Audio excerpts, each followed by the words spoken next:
It is the 17th of December, and today I thought I would share with you how I managed to reach my goals this year and what worked for me and what didn't. So if you're interested in setting some goals for 2019 or even this last month of December and you want to know what will work for you from my personal experience, keep watching.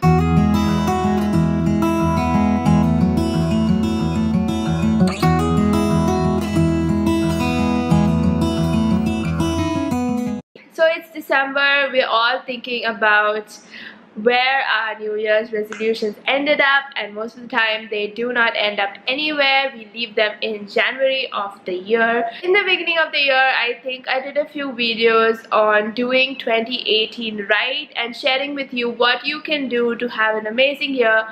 But none of that will work without us actually putting in the work.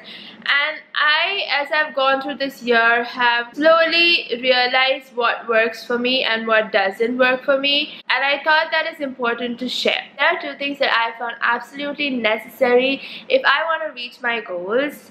And out of those two things, the first thing is planning, which I have talked about in a few videos in the beginning of the year. So I'll link those videos, those playlists down below or up somewhere. So it's called Do 2018 Right. And if you watch those videos, I think there are 4 of them, you will see what I'm talking about, because planning is a very important first step to actually getting things done. Now, planning is one thing, and I think a lot of us are good at that, and if you watch my videos you would have done that, or even otherwise I think most of us do plan well. It is the actual doing of the thing that causes us trouble and we end up going nowhere or getting nowhere. And so the second thing that I found that is absolutely necessary is having periodic reviews. Now, I cannot tell you how hard you need to work, or I cannot tell you how much time you need to spend on achieving your goals. That is your personal commitment to yourself and to your life, and that is something that has to work in your schedule. It has to work with your current circumstances, and I don't know what that is. So telling you that you need to spend these many hours doing something to reach your goal is impractical, and so the work is yours. So the planning I've already talked about in my videos in the beginning of the year, and then there's the work which you have to do according to your life, which I don't think I can butt in and say you need to do this or that, because it is unique to you.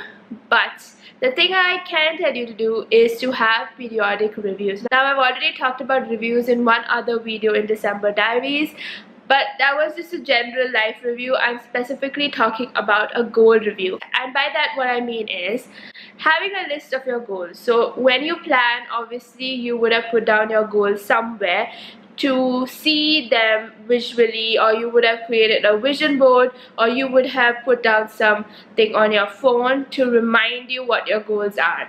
So reviewing your goal is having your goal in front of you and actually seeing how you're doing with that goal. So you might have different goals for your personal life, you might have career goals, you might have health goals, you might have spiritual goals, you might have all these different goals and different lists. Taking the time to actually pick up one of your lists, say your career goals, and going through it one by one and seeing whether you've actually done something to go further in that goal. If you haven't, plan the next step. If my goal was to clear some exams, I would have just written clear this exam. But if I realize that I haven't been doing enough to clear that exam, I need to break down that goal into smaller chunks so that it makes it easier for me to do, and it also gives me a clear idea of what I need to do next. And so I need to put down maybe study for these many hours a day or finish this subject, and then having a review again periodically to see whether I have followed those steps. So that's what a review is all about. It is looking at each goal critically. Each goal. It's not looking at entire chunks of goals together, because as I said, we all have a lot of goals in our life in different areas of our life, and we can't say, okay, I'm lagging a little behind on my health goals and I'm doing good in my career goals. You have to see each and every health goal, you have to see each and every career goal and review it critically. Don't be nice to yourself at that point. There is a time of being nice to yourself, but this isn't it. This I found personally helps me a lot because I don't forget about a goal and remember it only during December. So in previous years, what would happen is I would write down a list of things and then I would have it in my mind maybe for January, and then I would forget about them. So it's not that they were not important to me, it's just that life gets in the way and you start doing other things and you have newer goals throughout the year which come up unexpectedly and you work on them and you forget this short list of things that you decided to do at the beginning of the year. And when December comes around, you remember, oh, it's gonna be New Year's again, and what did I plan last year? And you look at the list and you have done nothing of it, and that is not a good place to be in, and that is where we find ourselves most of the time. And I found myself many times, but this time I thought I would do something different, and the thing was that I reviewed throughout the year. I had this running list of, okay, these are my goals, what have I done, and I've even written down at the side of those goals, okay, if I need to do this, I've done so much, or I've done like 30% of it, or 40% of it, or 50% of it.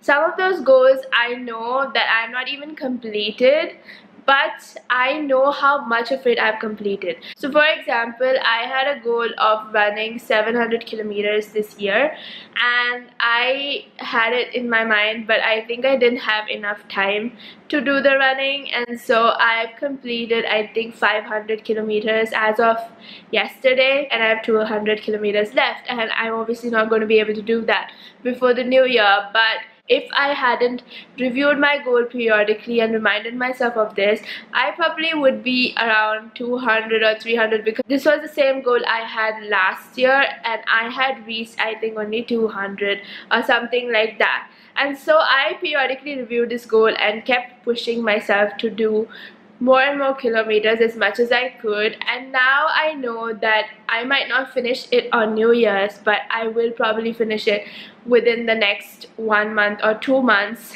and that makes me feel accomplished, and that makes me feel as if I've actually reached the goal, because I just am a couple of months late, and that doesn't matter. And so there might be goals that if you review them, you will know how far you've come or how much of effort you put into that goal, and you come almost to the end, and you might take a few months more, and that's okay. You can just finish it within the next few months and you still finish that goal, and so you feel accomplished, you feel as if you've done something, you feel as if you're not wasting your life. That's a feeling I like having, because coming to December and seeing all your goals just as they are without being accomplished is a very, very, very sad feeling, and it's not a feeling that I want to have again, because it makes you feel very disappointed with yourself, and you start the year feeling that I can't do this, because every year it's the same thing. You plan everything and it doesn't happen,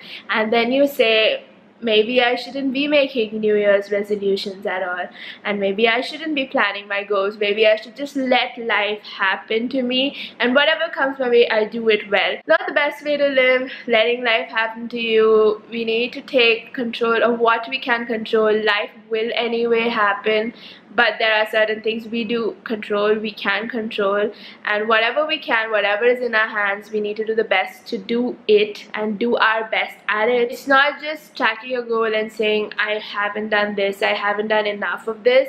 It is also then planning the next step, a smaller step that you can take to further yourself in that particular goal. Once you do one step, it's very easy to gain that momentum and start doing more and more of that thing, and you get in the zone and you get so focused on that goal that you keep moving by yourself, and you don't need your motivation to push you, but because you already have the momentum. But it's just that starting and pushing yourself to do the first few things and making sure you break it into chunks, because a goal is often very big. On New Year's, everything feels possible. You're filled with the confidence that you can achieve anything. You feel great, but when it comes to actual work, when you start your life, when you get back to work, when you get back to regular routine, you realize that some of those things are very big if you look at it that way, but they need to be broken down into chunks. They need to be reviewed periodically to see that you're on track. So plan a review. A lot of people do it weekly, but if that is too much for you, you can even do it monthly. But yeah, weekly is the ideal to review what worked and what didn't. It is also important, I think, in review. Another thing I found is to figure out what is stopping you. So we have obstacles in our lives. It can be circumstances, it can be time, it can be people, but actually figure out why was I not able to do this week. And so if I had a small thing that I had to do, a small task, and I was unable to do it, I need to sit in my review and figure out why I wasn't able to do it. Was it because I was very overwhelmed by other things in my life? Was it because I had people distracting me? Was it because I was distracting myself by sitting on social media and watching YouTube videos? Was it because I had other commitments and other goals that had deadlines, so I had to focus on those things instead of this one? Was it because I was not motivated enough? Was it because I was feeling lazy? Those are things that you think about, and when you realize why you're doing something, why you're unable to do something, you can correct yourself easier. Suppose I realize that I haven't been accomplishing a goal or a task that I've set for myself because I've set it up at the end of the day. That's when I feel tired and not motivated enough to do it. Then I can reset my thinking and say, why not I do it first thing in the morning so that I have more energy to do it, because that task requires my energy. And so these are things where you reevaluate and you tweak your life a little bit so that it makes it easier for you to achieve your goals. Because as I said, there are enough things in our lives that we can't control, but this, I think, within our circumstances, within the time frame that we have, within our family lives, our career, we can still control in a small way, and we can still do our best to achieve our goals. That's what I found this past year, and I thought I would share that with you because that was useful for me, and I'm hoping that it's going to be useful for you in this next year.